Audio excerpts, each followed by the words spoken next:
Hey everyone, good afternoon. This is Jared. Just sending a quick video to the STC staff. It is Thursday, New Year's Eve, December 31st. So hopefully all of you are enjoying your day and have a happy New Year. Just wanted to give you a quick update on probably the biggest topic we're working with right now, which is the decision to potentially return to 100% in-person learning with a virtual option for second semester, which would be on Monday, January 25th. So you've probably heard by now, next Monday night at the school board meeting, we're going to discuss and then decide on a learning model for second semester. And right now it does look like, again, unless the data changes significantly here, it does look like we're gonna decide to return to 100% capacity for second semester with a virtual option. And the reason I'm wanting to just do this video here today is because I have gotten a few emails from staff members who are concerned, rightfully so, about their safety when it comes to returning to 100% in-person learning. You know, the emails that I've gotten have been very well thought out, very well communicated. And I'll be honest, it's like not, it's very tough decision right now. This whole year has been a tough decision. And I feel like, you know, we've done a good job of, I always say it, we've kind of played in the middle. We've tried to you know, make both sides of the debate happy, whether or not we should be in person or not. You know, we look at other districts and some of them have gone to the extremes one way or the other. I feel like we have been very safe with the 50% capacity here up until this point. And some of you are wondering, well, how come why change? Why are you changing, or why fix what isn't broken? And let me just try to explain our perspective right now. We know that we can't sit in 50% learning forever and ever. At some point, we need to go back to 100%. And about 90 to 95% of the state has already done that. Some of them have done it well, some of them haven't done it so well. But you know, most of our peers, and I've talked with our conference, the WAMAC superintendents, and most of them have been back 100% full time for the most part of this year. Whereas we have played it on the safe side and we've done the 50% capacity. I've talked with people in, you know, other superintendents, leaders in the within our AEA. And again, about 90 to 95% of those districts have been 100% for most of the year, depending on the district. I know some have gone virtual like we did for those couple of weeks. Long story short, you know, most of the districts across the state have been in that 100% learning model, while we have hung back and done the 50%, and it's worked really well. But like I said, at some point, we've got to give it a shot and see what it's like to go 100%.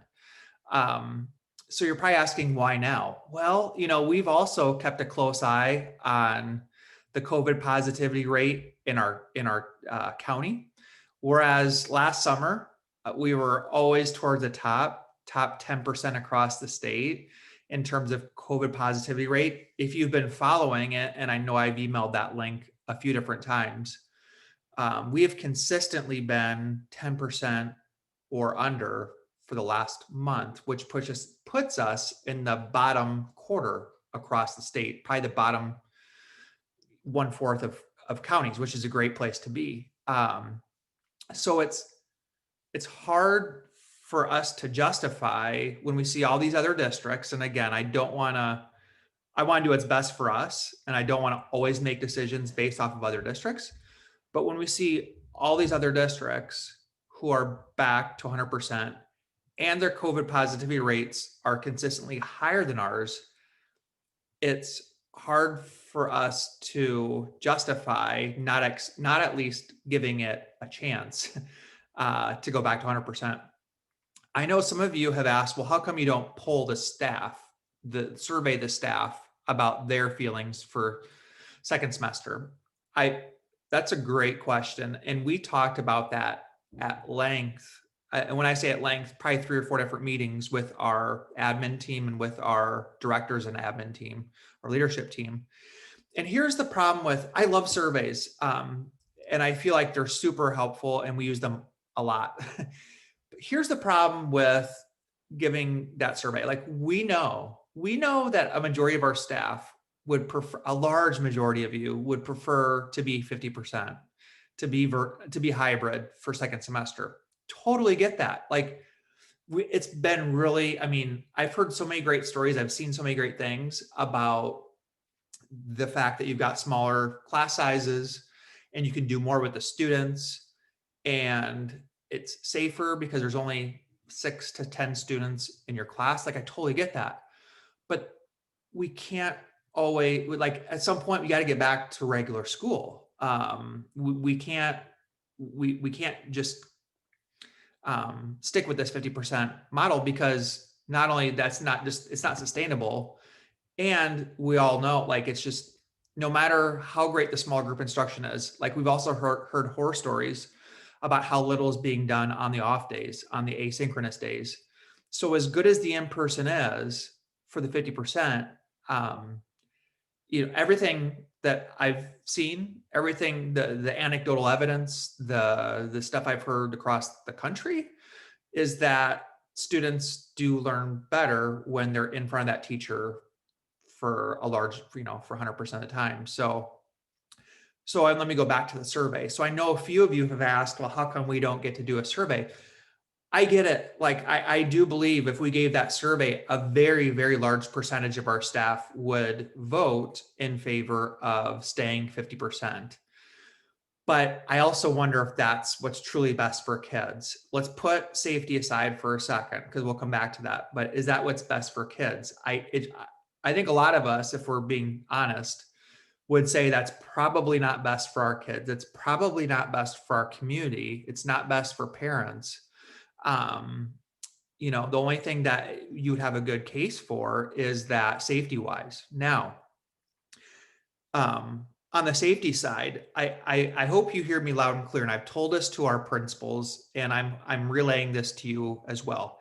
If there is something that we can do that will put you at ease in your classes, in terms of safety, like, that we were able to reimburse a lot of purchases with COVID funds. So we've talked about getting desk dividers, desk shields. We've talked about getting extra disinfectant spray, towels. Try to use our custodial staff more in the rooms.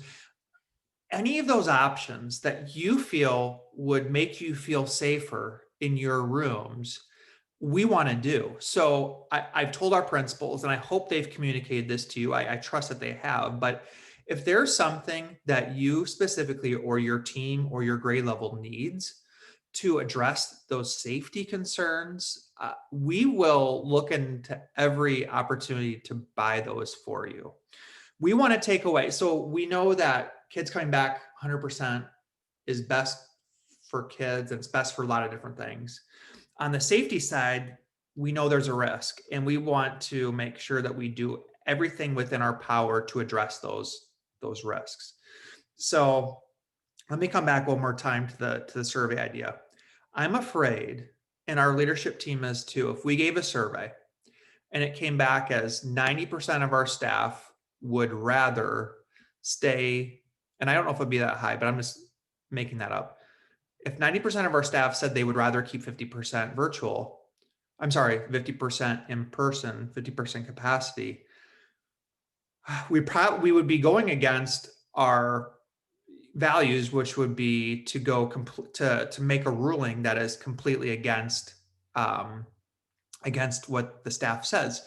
And I'm concerned that in that survey, there's no easy way to ask a question on a survey that says, what do you believe is the best for kids for second semester, if that makes sense. So I know I'm not explaining that very well, but we talked for a long time about a survey, and we just don't feel like a survey makes sense in this case, because we feel like we need to follow the data that is across the state, that's in our district, that's in our county, that would indicate that we should return. I don't know if I explained that very well. I apologize if I didn't, but a survey was talked about.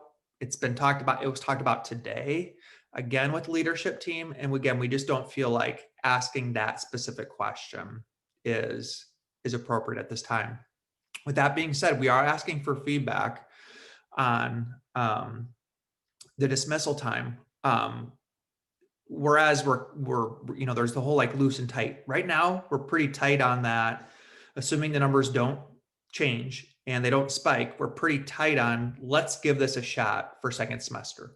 What we're loose on is that dismissal time. If you feel like, and I know that doesn't necessarily address the safety concerns, less time with students, I think, would be kind of a safety plus. It also gives them opportunity for cleaning rooms at the end of the day, would be a possibility. But we do feel like we still want to give our staff time. And again, if you talk to any of the districts, not any, that's a strong statement, most of the districts that are in 100% learning, they are full days. They're still going full days. Whereas we are heavily looking at, and the data is indicating that we very well could go that way, is that we would give our staff that extra hour every single day for at least third quarter of early dismissal time for planning, for just decompressing after the day, for planning for virtual, whatever it is.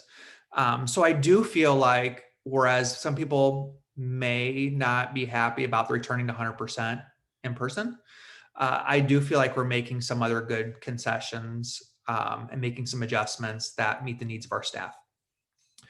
So the last thing I want to say is, I hope by now, you've been in the district long enough with me and with the team we have in place, that we're not intentionally trying to lead you astray. I also want to say that I've said this a few times, this is not meant to be a life sentence. This does not mean that starting third quarter, we will go 100% virtual and we will never look at the statistics again. If they spike like they did in November, and I never thought it was maybe call me an optimist. I did not believe we were going to see numbers spike after like August, September, once we got past the start of the school year. They spiked in November. And what did we do? We went virtual. We responded. The same thing will happen. If we see our numbers spike, we will respond, and we will not put our staff in harm's way. We will look at options for reducing the number of students or going virtual again. So I want, if things aren't going in your favor in terms of this decision, just know that we're always open for dialogue. We're always open for feedback. We're always open to reflecting on our decisions. And if the data indicates, and we lose, we've got 30 staff who are out because they're COVID positive. We will make adjustments. We will respond, and we will do what we need to do to make sure that we are meeting the needs of our staff and our students. So that turned out to be a little bit longer video than I was hoping, but I'm kind of handcuffed in terms of like ways that we can talk with all of you, like given that it's a holiday, one, and given two, that it's given that COVID's going on and we can't get together as a staff to talk about these things. So I just want to get this out. I want to put your fears at ease. It's hard for me to tell. Like I said, I've heard from maybe 4 or 5 people, and it's always hard for me to tell if we are talking about 4 or 5 people, 5%, 10%, or are we talking about 60% of our staff? 70% of our staff. I don't know. But I have asked our principals to do their due diligence to make sure that they've been kind of asking staff, they've been having conversations and building leadership teams. And they indicate that most of our staff understands that there's going to be some risk involved, but understands that we do need to give this a shot. So I hope this all makes sense. Again, not the easiest thing. I just kind of winged it. I wrote down like 2 notes and I said, I'm just going to talk for a few minutes. So hope this helps. Email me if you have any questions, or email your direct supervisor, your principals, your directors, and maybe we can try to help talk through some things. So I'm going to go. I got my cat Zelda is trying to get my attention here. So I hope you have a good day and a happy new year. Thank you.